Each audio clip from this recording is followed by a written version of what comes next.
चतुर मारिया। एक समय की बात है, एक शक्तिशाली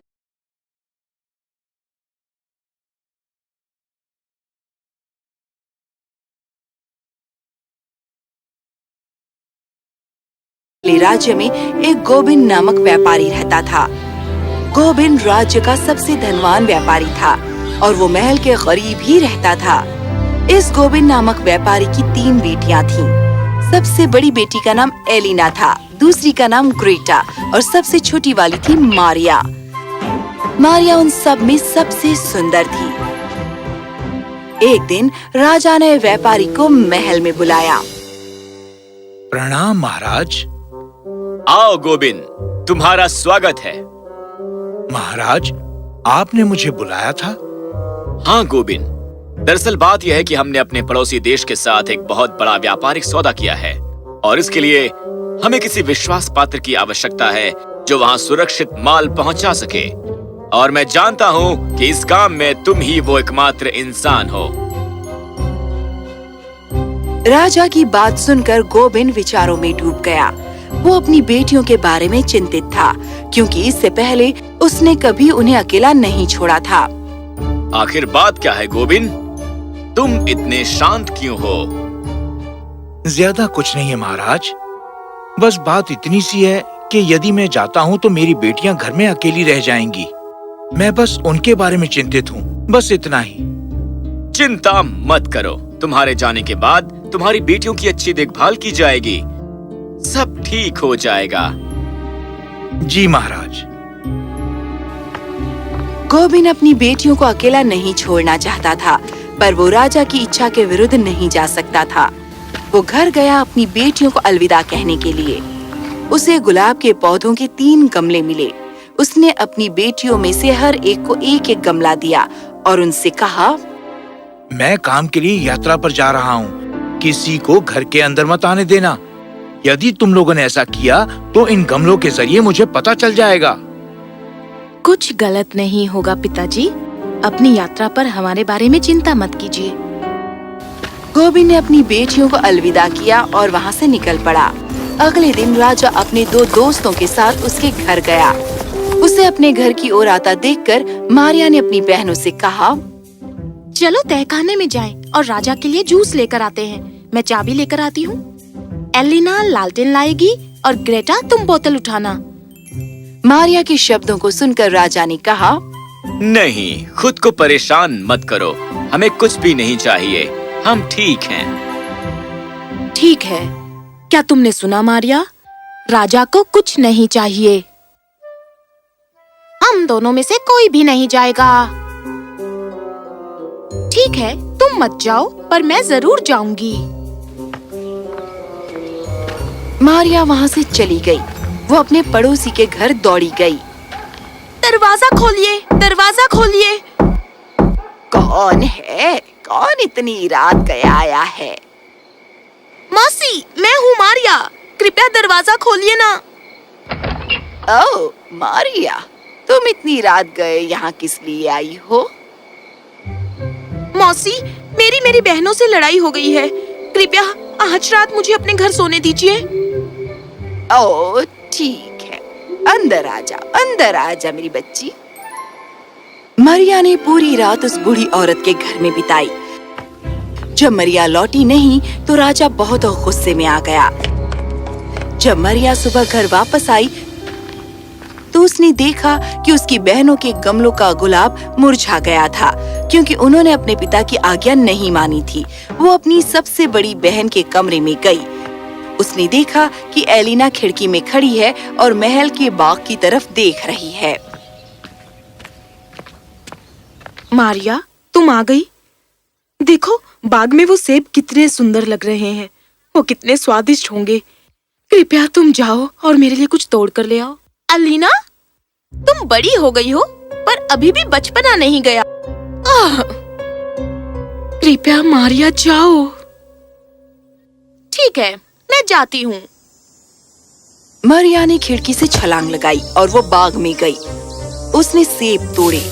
वो वापस दौड़ रही थी जब एलिना चिल्लाई, मारिया, थोड़ा सा ही आगे नींबू से लदा हुआ एक वृक्ष है, कृपया कुछ वो भी तोड़ लाओ मेरे लिए।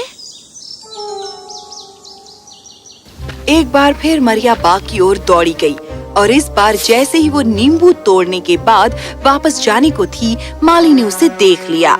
वो उसके पीछे उसे पकड़ने के लिए दौड़ा। रुको, ये नींबू तोड़कर तुम कहाँ भागकर जा रही हो? रुको, एक बार तुम मेरे हाथ में आ गई तो देख लेना, मैं तुम्हें अच्छा सबक सिखाऊंगा। मरिया ने माली का हाथ झटक दिया। वो इतनी बुरी तरह से गिरा कि वो काफी देर तक उठ न सका और मरिया वहाँ से दूर भाग गई। किसी को ये पता नहीं चला कि चोर कौन था और वे कहाँ भागे। मरिया घर पहुँच गई।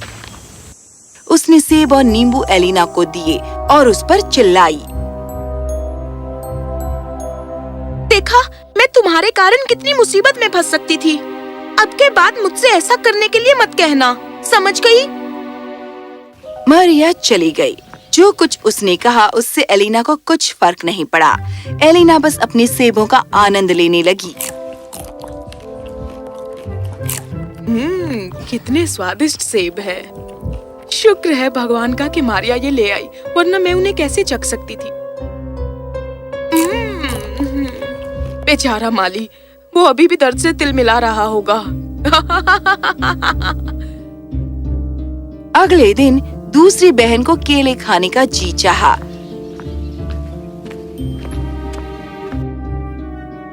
उसने मरिया से कहा कि उसके लिए केले लाए, क्योंकि एक दिन पहले जो कुछ हुआ था उस वजह से मारिया वहाँ फिर से नहीं जाना चाहती थी। पर क्योंकि उसकी बहन ने जोर दिया, उसे जाना पड़ा। इस बार जब वो गई तो राजा बाग में टहल रहा था। उसने मरिया को देखा। ओह, तो ये तुम हो? अब तुम्हें इसकी सजा मिलेगी। राजा ने मारिया से बहुत से प्रश्न पूछे और मारिया ने सच स्वीकार किया। अब राजा ने उससे कहा, जो अपराध तुमने किया है उसके लिए मैं तुम्हें तुम्हारे ही घर में सजा दूंगा। मेरे साथ आओ। राजा उसके घर के लिए निकल पड़ा। मरिया उसके पीछे होली। राजा बार बार पीछे देखता रहा, इस बात की तसल्ली के लिए कि मारिया कहीं भाग तो नहीं गई। पर अचानक जब वो मुड़ा तो उसने देखा कि मारिया गायब हो गई है और वहाँ उसका कोई नामो निशान नहीं है। पूरे शहर में उसकी खोज की गई पर वो कहीं नहीं मिली। राजा बहुत गुस्से में आ गया और तब से वो हमेशा एक जबरदस्त गुस्से में रहता और जल्दी ही वो बीमार हो गया। महीनों उसकी हालत में कोई सुधार नहीं हुआ। इस बीच मारिया की दोनों बहनों की राजा के दोनों दोस्तों के साथ शादी हो गई। अब उनके अपने बच्चे भी थे। एक दिन मारिया चुपके से अपनी बड़ी बहन के घर में घुसी। उसने उसके दोनों बच्चे उठा लिए और उनके साथ भाग गई।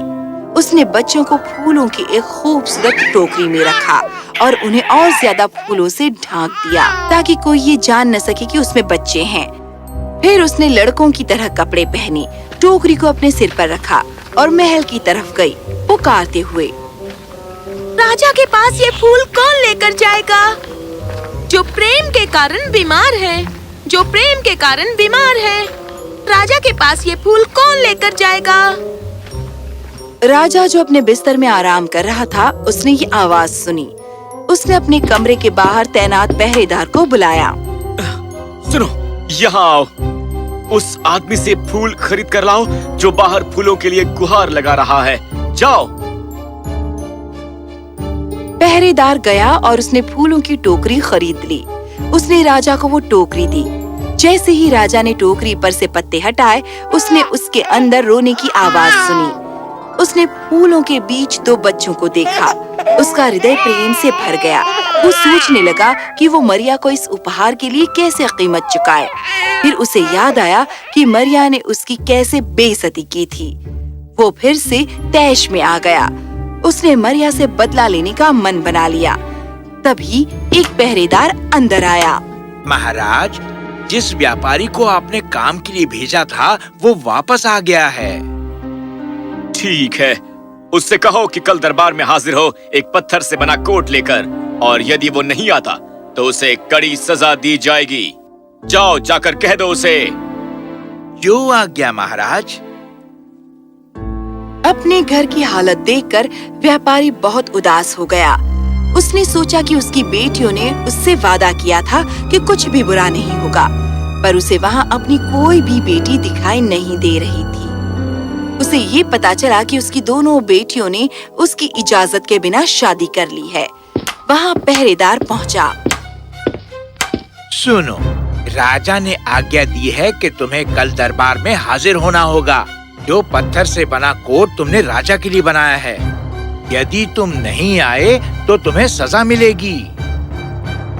व्यापारी ने बहुत शोक मनाया बदलाव के इन हालातों को देखकर। एक तरफ तो किसी को ये पता नहीं था कि मरिया कहाँ थी, और दूसरी तरफ वो कोट के इस आज्ञा को लेकर भयभीत था। सिर्फ एक दिन में उसके लिए कोट का इंतजाम करना असंभव था। एक ही दिन में मैं इस कोट का कैसे इंतजाम कर पाऊंगा? पिताजी, आप कोट की चिंता मत कीजिए। आप बस ये चौक लेकर दरबार में जाइए और कहिए कि आप राजा का माप लेने आए हैं कोट के लिए। व्यापारी को समझ नहीं आया, पर उसे मरिया पर भरोसा था, तो वो चौक लेकर महल में गया। तुम खाली हाथ लौट आए, कोट कहाँ है? महाराज, कृपया मुझे क्षमा कीजिए, पर मैं कोट नहीं बना पाया। ठीक है, तो फिर मरने के लिए तैयार हो जाओ। नहीं महाराज, कृपया मुझे क्षमा करें, मुझे जाने दें। अगर तुम खुद को बचाना चाहते हो तो अपनी बेटी को मेरे हवाले कर दो। व्यापारी बिना कुछ कहे वापस घर लौटा। वो बहुत उदास था, ये सोच कर कि वो कैसे अपनी बेटी राजा के हवाले कर सकता है। जब वो घर पहुंचा, उसने वहाँ मरिया को बैठा देखा, उसका इंतजार करते हुए। पिताजी, वहाँ क्या हुआ? मेरी बच्ची, मैं क्या करूं? राजा ने मुझे कहा है कि मैं कोट के बजाय तुम्हें उसे सौंप दूं। चिंता मत कीजिए पिताजी, आप एक गुड़िया ले जाइए जो बिल्कुल मेरी तरह लगती हो। गुड़िया के सिर पर एक धागा होना चाहिए जो उसके सिर के आसपास लिपटा हो, जिसे खींचने पर मैं जवाब दूंगी हाँ या नहीं। अगले दिन व्यापारी महल पहुंचा मरिया के साथ। राजा ने हुक्म दिया कि मरिया को उसके कमरे में भेजा जाए। इसीलिए सिपाही मरिया को राजा के कक्ष में ले गए। मरिया ने उस गुड़िया को अपने कपड़ों के तहों में छिपाया हुआ था। जैसे ही दरवाजा बंद हुआ, उसने चुपके से अपने लिबास के तहों से बाहर खींचकर गुड़िया निकाली और खुद बिस्तर के नीचे छुप गई, अपने हाथ में धागा पकड़कर। मारिया, उम्मीद है कि तुम ठीक ठाक हो। मरिया ने गुड़िया का सिर हाँ में हिलाया। राजा उससे सवाल करता रहा और उसे उसकी सारी गलतियां दिखाई। मारिया ने अपनी सब गलतियों के लिए हाँ में सिर हिलाकर जवाब दिया। और इसीलिए मैं तुम्हें मृत्यु दंड देता हूँ। राजा ने अपनी तलवार निकाली और उसका सिर काट दिया। जैसे ही सिर जमीन पर गिरा, राजा को लगा जैसे किसी ने उसके पांव का चुम्बन लिया हो। इतना प्यार मृत्यु के बाद भी मैंने ये क्या किया? मैंने इन्हीं हाथों से तुम्हें मार डाला है, इसीलिए अब मुझे भी जिंदा रहने का कोई हक नहीं है। जैसे ही राजा अपना खुद का सिर काटने ही वाला था, मरिया बिस्तर के नीचे से निकलकर बाहर आई और राजा ने उसे बाहों में भर लिया। फिर उन दोनों का विवाह हो गया और वो हमेशा राजी खुशी रहने लगी।